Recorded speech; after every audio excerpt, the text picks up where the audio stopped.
بسم الله كسرنا هذا جنالك زاهر محمد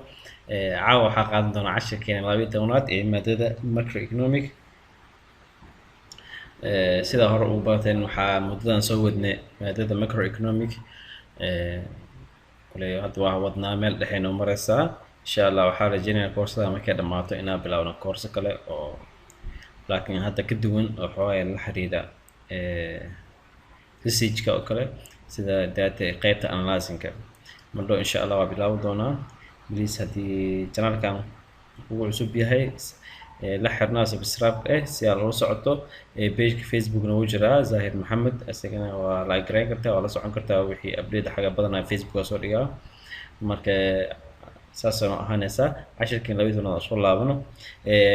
caawa waxaan qaadan doonaa cashirkeena wuxuu ku saabsan yahay trade-ka surplus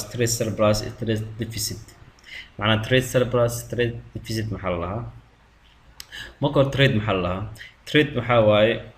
waa export to import waaye macnaa wax marka wax la dhoofiyo iyo wax la soo dhoofsado waaye marka trade surplus muxuu noqonaa trade deficit muxuu noqonaa maanta caawa ka hadli doonaa horta marka hore haddaan ka hadalno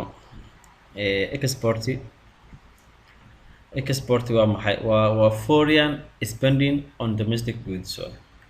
waa dadka ajaanibta ama wadamada kale waxyaabahayna domestic lagu sameeyo waxyaabaha isticmaalana waxa la export tusaale ahaan oo kale Soomaaliya oo kale maxay ku fiican tahay oo kale maybe livestock tusaale ahaan oo kale Soomaaliya oo kale waxay ku fiican tahay hadaan ka hadalno waxa uu horeeyay livestock waa xoolaha waaye waxaa kaloo jiro sisinta jiro sisin waxaa kaloo jiro fruits qaar sida lemonka oo kale waxyaabahan waa domestic waaye waxyaalahan waa domestic goods oo wadanka lagu sameeyaa wadanka laga soo saaray waxaan wadanka laga soo saaray waa direynaa Soomaaliya marka dirno waxa u direynaa wadan kale ama wadamo badan wadamadaas waxay consume gareynayaan waa domestic goods ka isticmaalaan marka ficilkan aniga aan siinayno wadamada kale u direyno waxa la lahaa export waa fahamteen afilaa waxyaalaha domestic goods ka waxyaalaha wadanka laga soo saaro waxyaalaha wadanka laga isticmaalo ayaa waxa u direynaa wadamada kale sida ay u spend garayaan ama u consumption garayaan consumption ku sameeyaan ergaas waxa la lahaa export macnaha marka wax direysa adiga domestic goods ka aad direysa waxa la lahaa export okay waa fahamteen fila aan imaano import waa maxay import waxa waaye waa spending on foreign goods macnaha inaad isticmaashid foreign goods ka wadamada kale waxyaabaha laga soo saaray inaad adiga isticmaashid tusaale ahaan oo kale waxyaabahaas maxaa ka mid ah Soomaaliya aad u isticmaalno hadaa ka hadalno kale waxaa ka mid ah kale waxaa ka mid ah flourka ka mid ah kale burka sugarka ka mid ah oilka ka mid ah waxaa ka mid ah baastada ka mid ah waxyaabahaas all waxaa waaye waa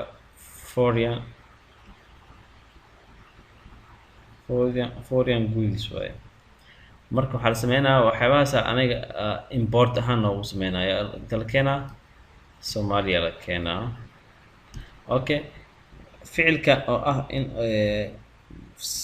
foreign goods-ka wuxuuda oo la soo diro oo la keeno wadanka oo Soomaaliya tusaale ahaan waxaa ficilkaas waxaa loo yaqaanaa import macnaha waxyaalaha ay wadamada kale isticmaalaan ama waxyaalaha wadamada kale soo saareen foreign goods-ka markii la soo diraa ficilka la soo diraayo oo la keenaa Soomaaliya import lahaa macnaha in la soo dhoofiyo am in adiga wax dhoofiso iyo adiga in lagu soo dhoofiyo noqonay marka lagu soo dhoofinayo waxaa la lahaa import marka adiga wax dhoofinaysan waxaa la lahaa export okay waa fahamteen afila hadda imaano net export net export wax kale maaha waa export-ka aan ka soo hadlayno waxyaabihii aan dhoofinayna oo laga jaray import waxyaalaha la soo dhoofinay markii la kala jaro waxay noqonaysaa net export waxa la dhahayo. Okay, asigana waa fahamteen afila aan imaano meesha rabno watana maxaa la lahaa surplus trade surplus maxaa la lahaa trade deficit maxaa la lahaa. Okay, aan imaano trade surplus maxaa la lahaa. Trade surplus wax kale maaha. Trade surplus waxaa waaye waxyaabaha la soo saaro, waxyaabaha aad soo saarto asi country wadan ahaan waxyaabaha soo saarta hadduu ka badan yahay macnaha greater yahay greater than hadduu ka badan yahay spending waxyaabaha aad consume garaynayno. Okay, haddana exportigeena uu ka sareeyo ama ka weyn yahay importiga. macnaha markood waxaa waaye in outputkaaga oo domestiga ah uu ka sareeyo spendingka waxyaalaha soo dhoofato soo dhoofsanayso wadamada kaa imaanaya iyo export ama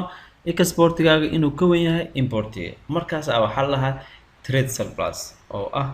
wuxuu noqonaa size of the trade surplus wuxuu noqonaa positive nx net exporting wuxuu noqonaa positive macnaha waa surplus macnaha waxba adiga dheer tahay macnaha faa'iida qabtaa ama waa sareysaa mar walba markii loo fiiriyo maxaa yeelay mar walba waxaa badnaanayo surpluska badnaanayo macnaha waxa adiga aad dirtaa mar walba badnaanayo macnaha lacagta aad adiga helaysa mar walba ka badnaanaysa wixii adiga laga helayo saas waa macnaheedu. aan imaano deficit imaano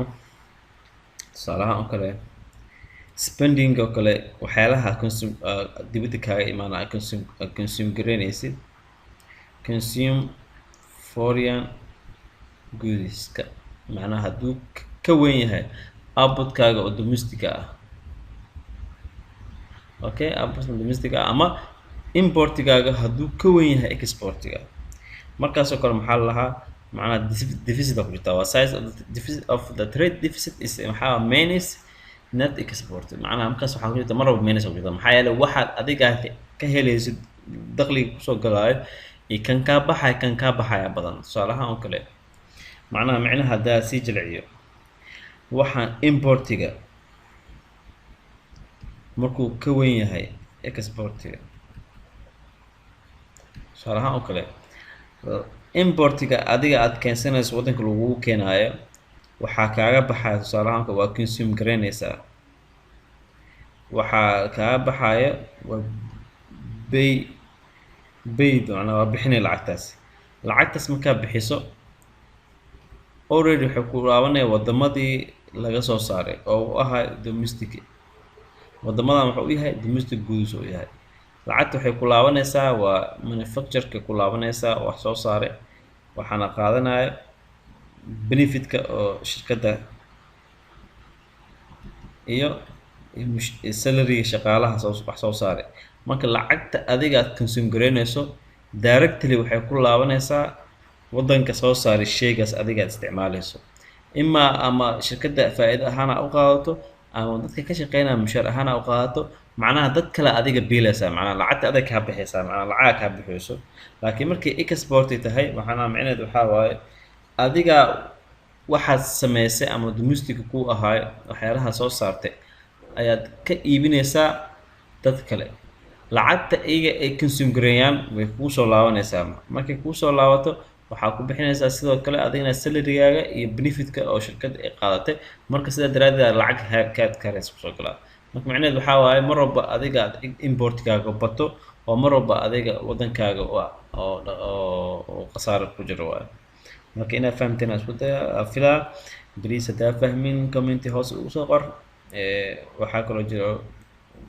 buug badan oo ka hadlaya trade-ka deficitka surpluska inkastoo aniga just basic aan ku wado waad raacan kartaa waad raadin kartaa. marka casharkiina caawa intaas kusoo egyahay please haddaa fahamtay la soco casharkeena xigo haddii aan fahmina commentiga kusoo qor insha allah halkaasaan ugu ogtahay. salaam.